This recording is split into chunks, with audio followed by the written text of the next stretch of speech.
Hello students, कैसे हैं आप लोग। आई होप आप सब बढ़िया होंगे, मजे में होंगे।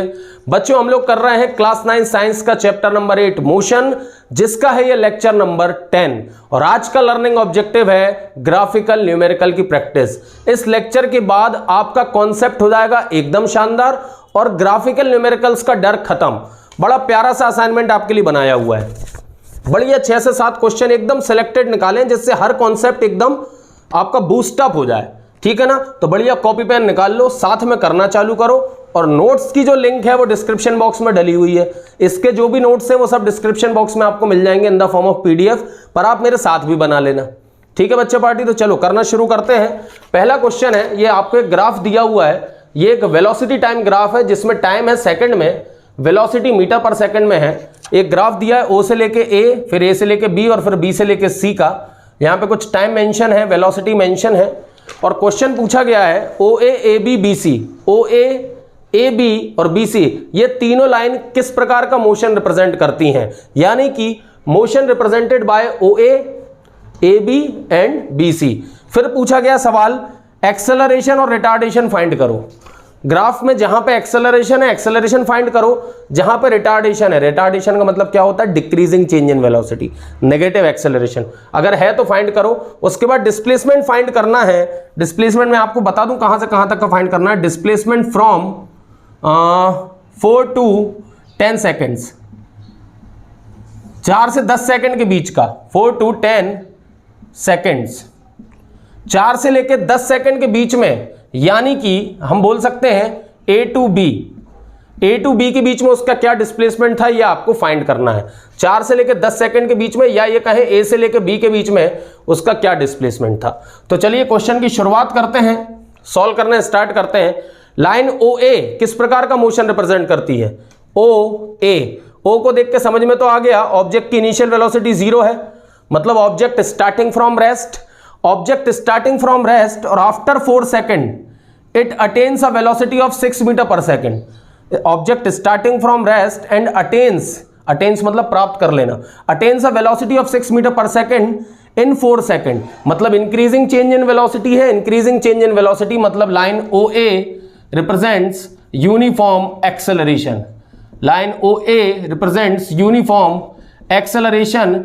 और अब मैं आपको एक डायरेक्ट बात बताऊं कि मैंने तो आपको ये बात पहली वेलोसिटी टाइम ग्राफ में पढ़ा चुका हूं कि any line between velocity and time axis, any line between velocity and time axis, चाहे वो ऐसी हो, चाहे वो ऐसी हो, चाहे वो ऐसी हो, ये यूनिफॉर्म एक्सेलरेशन को ही रिप्रेजेंट करती है।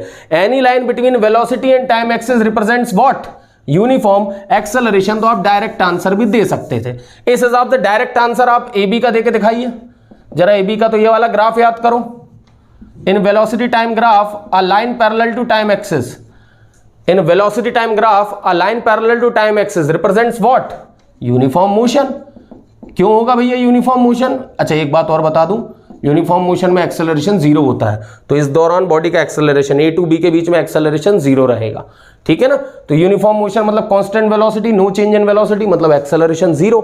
This line represents in velocity time graph uniform motion, a line parallel to time axis। सही बात भी है ना भैया।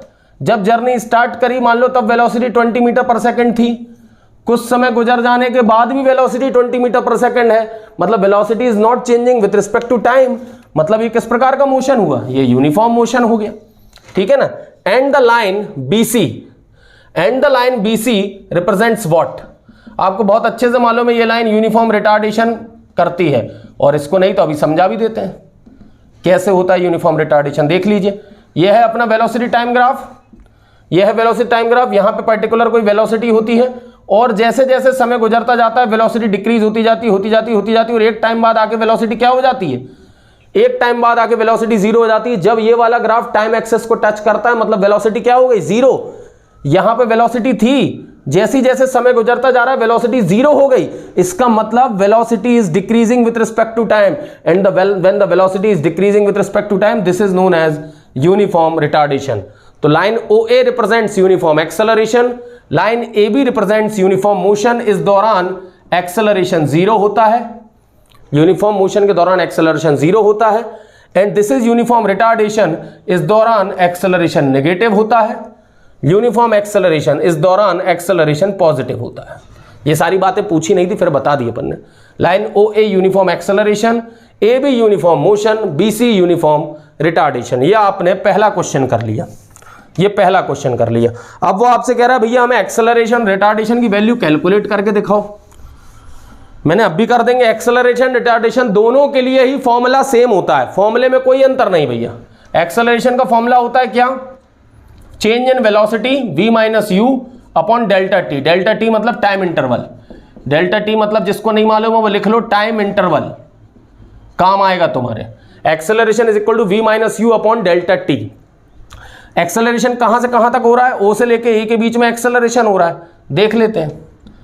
इधर फाइनल वेलोसिटी कितनी थी? ये वाला पॉइंट फाइनल वेलोसिटी रिप्रेजेंट कर रहा है, ये वाला पॉइंट फाइनल है, तो फाइनल वेलोसिटी कितनी है? 6। ऑब्जेक्ट स्टार्टिंग फ्रॉम रेस्ट, यहां से स्टार्ट कर रहा है मतलब u 0 होगा। Initial velocity starting from rest u 0। Delta T सबसे पहले फाइनल टाइम, यहां पे फाइनल टाइम कितना है? जब ऑब्जेक्ट की वेलोसिटी 6 मीटर पर सेकंड रही है तब उसका पॉइंट टाइम कितना है? 4 सेकंड। और जब ऑब्जेक्ट ने चलना ही स्टार्ट करा था तब टाइम कितना था? टाइम 0, क्योंकि उसने स्टार्टिंग फ्रॉम रेस्ट। तो a is equal to 6/4, a is equal to हो जाएगा 1.5 metre per second square.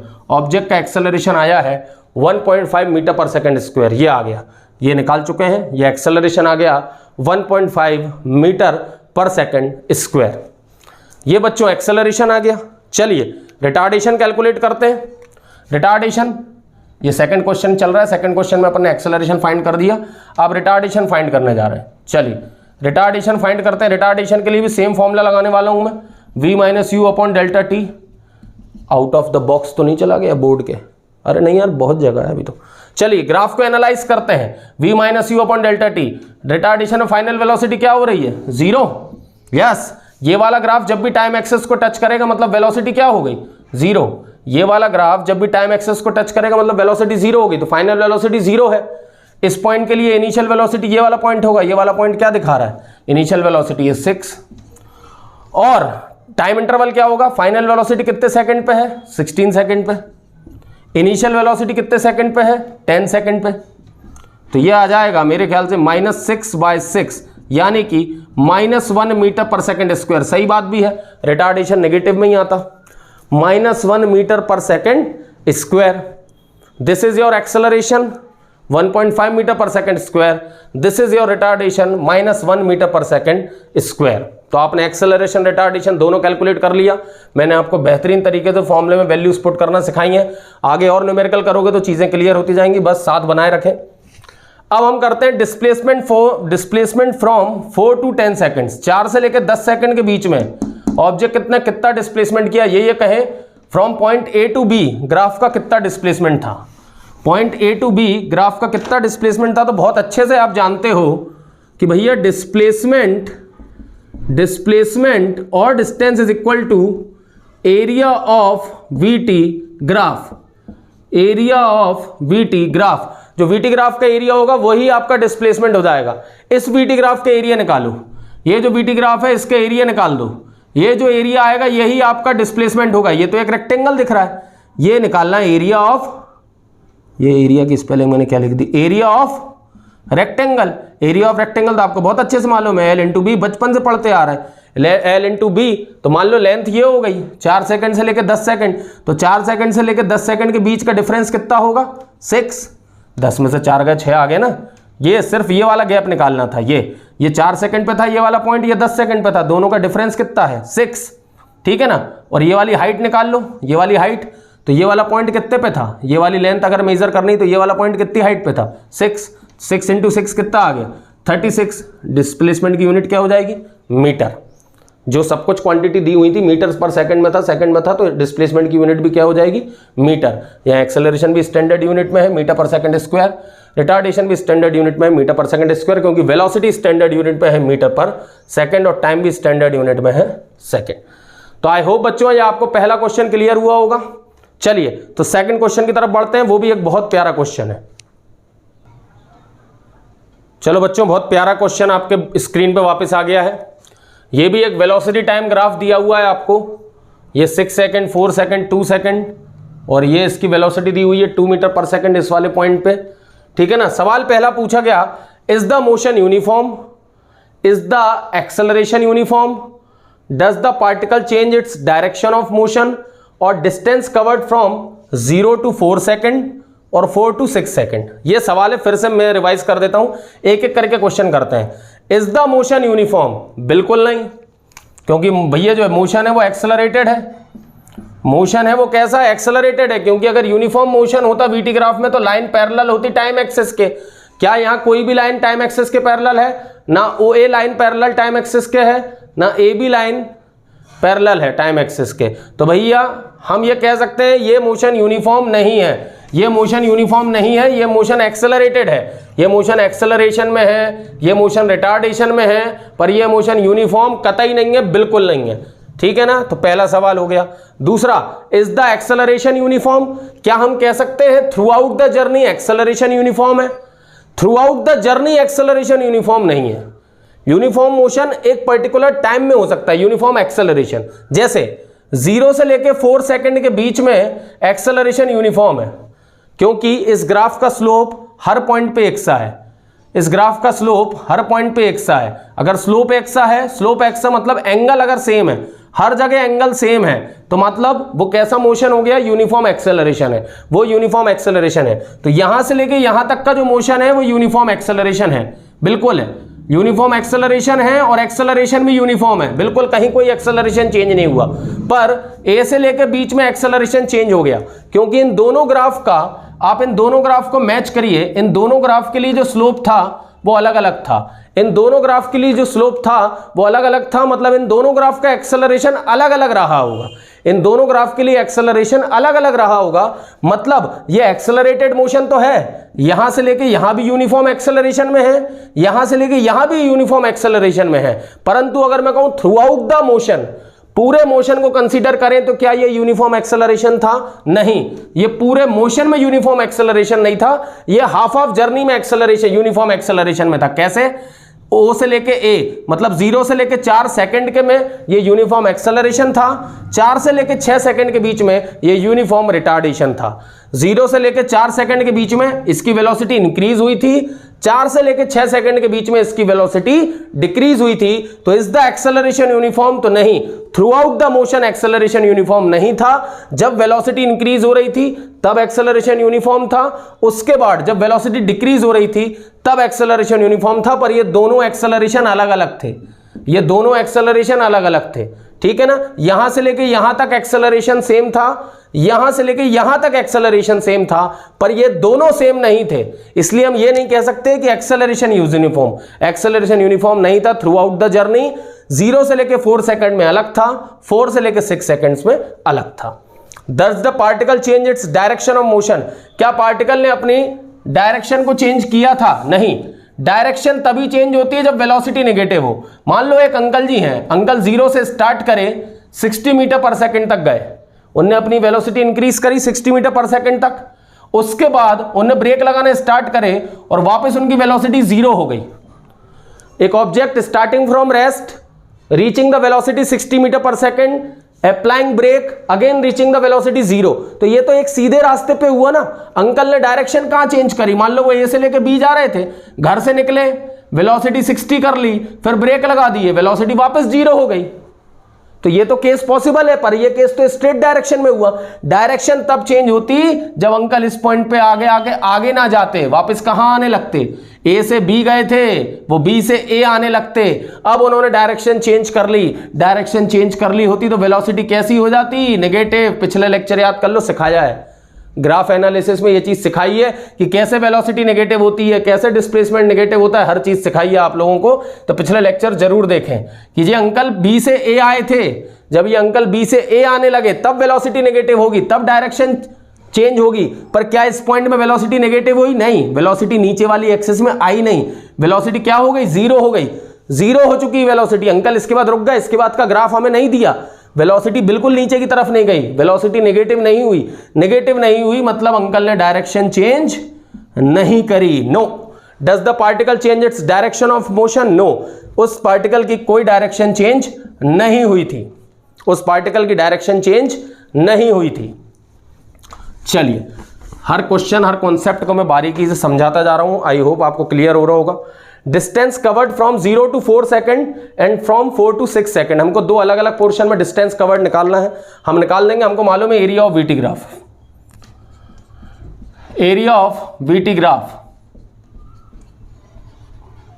Displacement या distance is equal to area of VT graph. सबसे पहले आपको कहां निकालना है, 0 से 4 सेकंड के बीच में, 0 से 4 सेकंड के बीच में।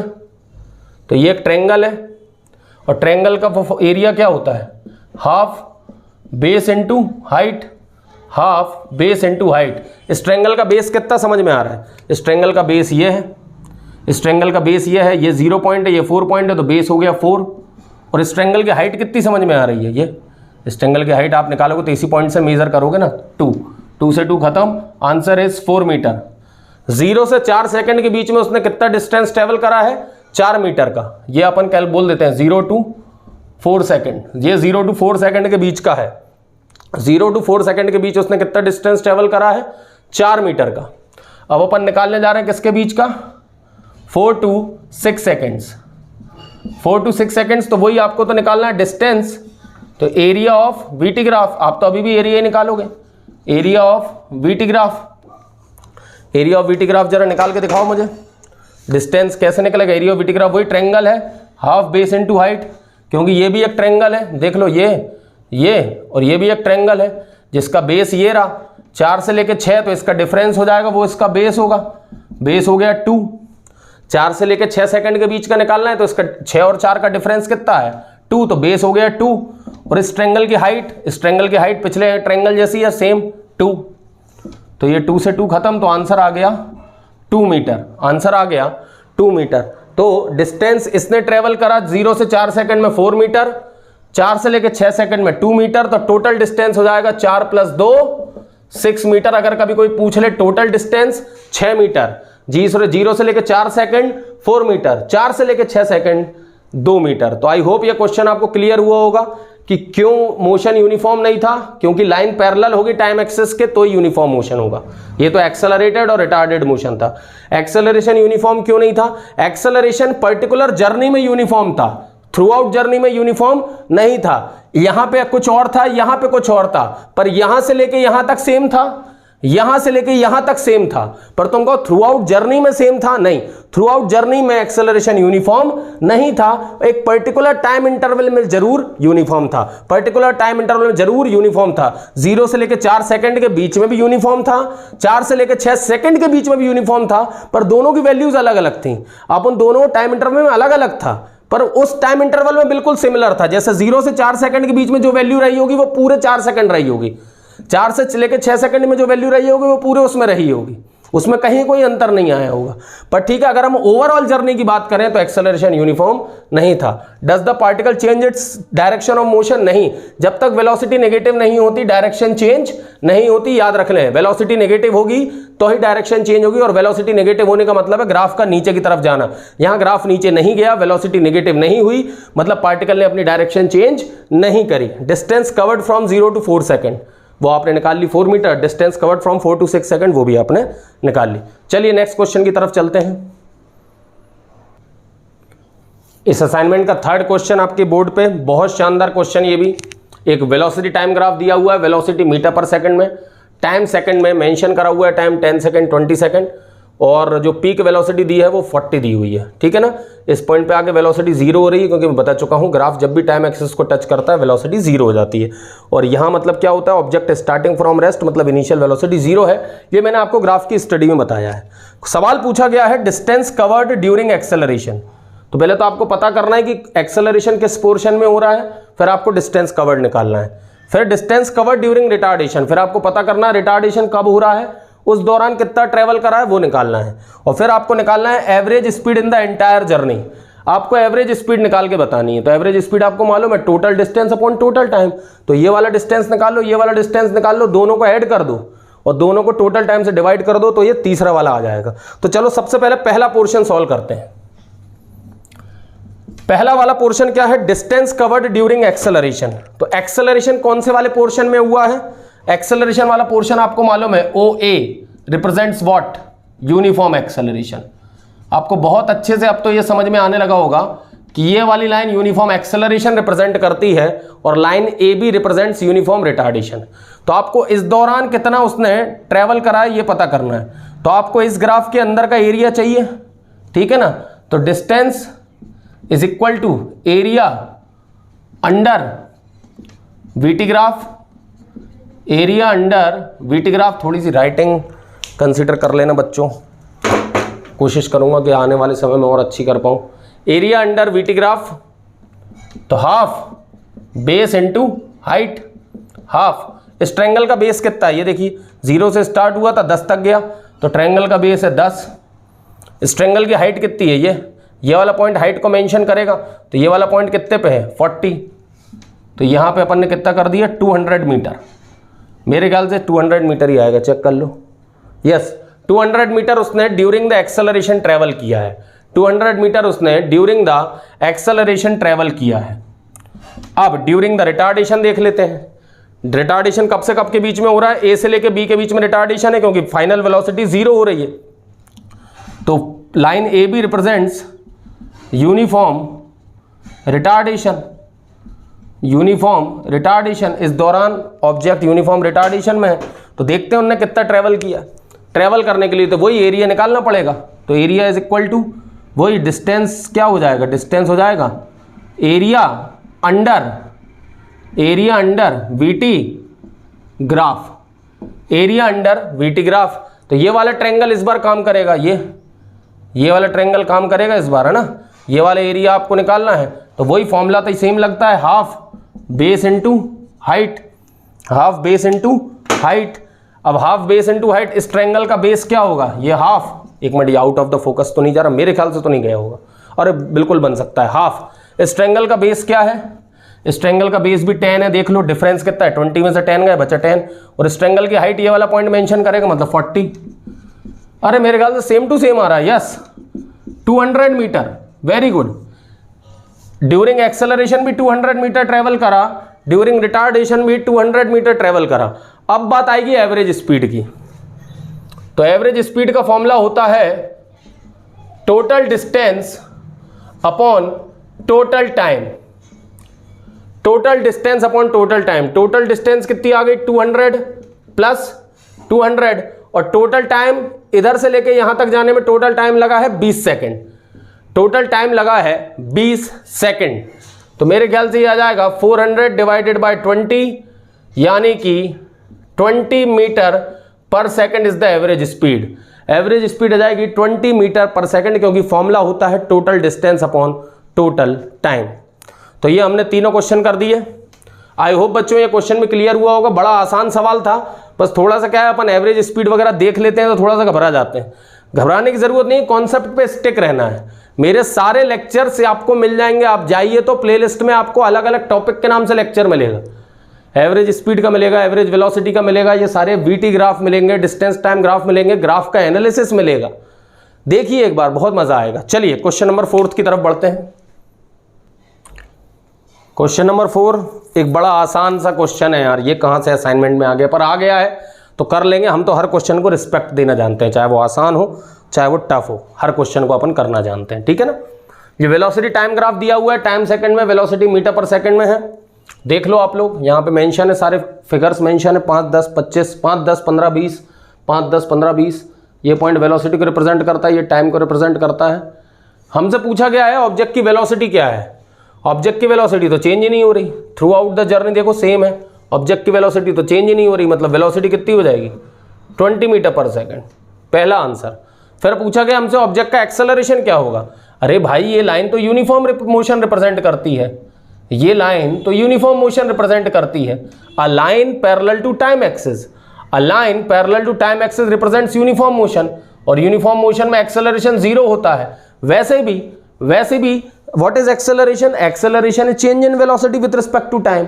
पर यहां तो वेलोसिटी चेंज ही नहीं हो रही। वेलोसिटी जब चेंज ही नहीं रही तो एक्सेलरेशन क्या आएगा, एक्सेलरेशन आ जाएगा 0। अब उसने बोला distance covered in first 15 second, ये रहा distance covered in first 15 second. अपन ने इतना एरिया अपन को निकालना है। ये इतना एरिया आप निकाल दीजिए, ये वीटी ग्राफ का एरिया है, इतना एरिया आप निकाल दीजिए, आपको डिस्टेंस कवर्ड मिल जाएगा। क्योंकि डिस्टेंस क्या होता है, बहुत बार डिस्कस कर चुके हैं, area of yes VT graph, area of VT graph ही हमारा डिस्टेंस होता है, तो एरिया ऑफ रेक्टेंगल हम निकाल लेंगे। Area of rectangle, area of rectangle क्या होता है? Length into breadth. इस वाले रेक्टेंगल की मान लो लेंथ ये है 0 से लेके 15, 0 से लेके 15 इसकी मान लो ये लेंथ है, ठीक है ना, ये 0 से लेके ये 15, फर्स्ट 15 सेकंड बोला ही है उन्होंने, तो 0 से लेके 15 लेंथ, और ब्रेथ क्या होगी? ये वाला पॉइंट इसकी ऊंचाई बताएगा, चौड़ाई बताएगा, तो ये वाला पॉइंट कहाँ पे मैच हो रहा है? 20 पे, तो 15 इंटू 20 मेरे ख्याल से ये आ जाएगा 300 metre is the answer. Distance travelled by that object in first 15 second is 300 metre. Acceleration of the object is 0 because motion is uniform and the velocity is not changing throughout the journey. आप check करते हैं वो पूरा graph 20 metre per second पे आगे बढ़ता जा रहा है, मतलब वेलोसिटी हो गई 20 मीटर पर सेकंड। चलिए क्वेश्चन नंबर 5 की तरफ चलते हैं। असाइनमेंट का एक और इंटरेस्टिंग क्वेश्चन बोर्ड पे, ये आपको डिस्टेंस टाइम ग्राफ दिया हुआ है, डिस्टेंस मीटर में है, टाइम सेकंड में है। ग्राफ जो स्टार्ट हो रहा है वो 2 सेकंड से हो रहा है, ये देखिए 0 से स्टार्ट नहीं हो रहा, 2 सेकंड से स्टार्ट हो रहा है ग्राफ, ठीक है, चेक कर लो। ये देखो ये पॉइंट बी, ये पॉइंट सी, ये point D. D point 9 second पे है, पॉइंट सी 7 सेकंड पे है, पॉइंट बी 5 सेकंड पे है, पॉइंट ए 2 सेकंड पे है। यहाँ पे जो पॉइंट बी वो 3 मीटर को मैच कर रहा है, यहाँ पे जो पॉइंट डी है वो भी 6 मीटर को मैच कर रहा है, पॉइंट सी भी 3 मीटर को मैच कर रहा है, और पॉइंट ए 0 को मैच कर रहा है। हमसे क्वेश्चन पूछा गया find speed of the body from A to B. A to B में स्पीड क्या होगी? अपना तो सीधा सा फंडा है, स्पीड का फॉर्मूला क्या होगा? Distance upon time. तो अपन देख लेते हैं भैया डिस्टेंस कैसे निकालना है। आप निकालिए डिस्टेंस, मतलब डिस्टेंस का इंटरवल, या ये निकालिए डिस्टेंस ट्रेवल्ड, ठीक है ना, उसको डिस्टेंस का इंटरवल ही बोल दो। तो जैसे कि ये del X by del T, ये हो गया डिस्टेंस का इंटरवल, ये हो गया टाइम का इंटरवल।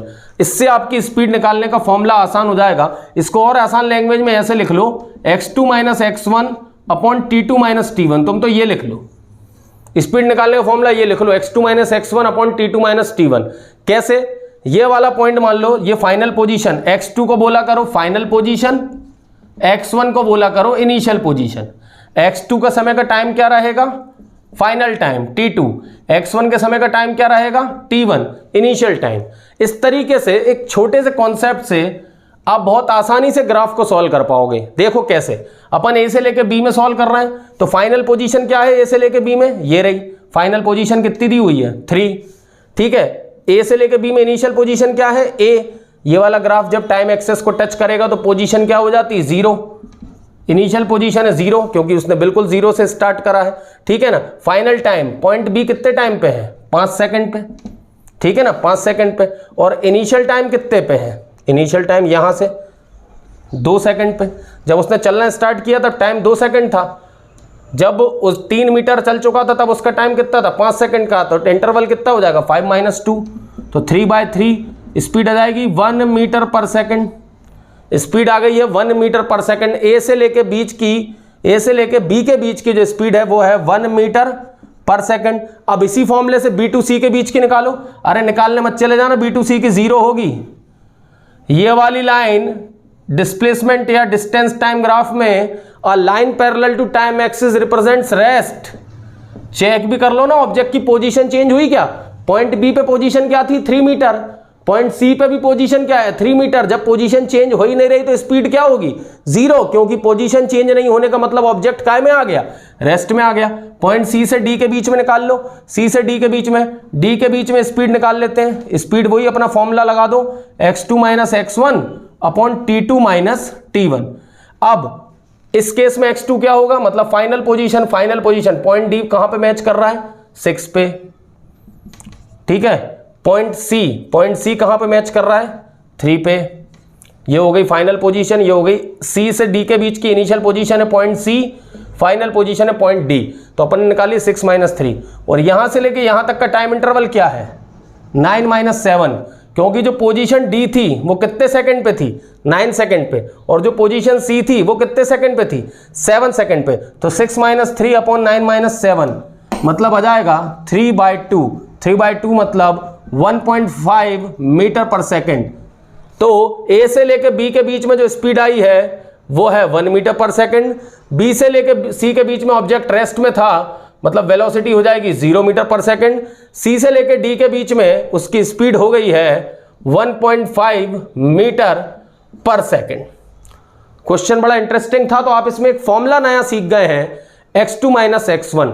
यहां पे थोड़ा सा मैं आपको, अगर यहां पे छुप गया है उसको वापस कर देता हूं, या ऊपर कर देता हूं। सी से लेकर डी का वापस निकाल देता हूं। यहां पे ये देखो, सी टू डी के बीच की वापस निकाल देता हूं, x2 minus x1 upon t2 minus t1। ये स्पीड का फॉर्मूला अपन ने अभी बनाया है, x2 माइनस x1। तो ये रही फाइनल पोजीशन पॉइंट डी पे। पॉइंट डी कितने पे मैच कर रहा है ग्राफ के अकॉर्डिंग? 6 पे।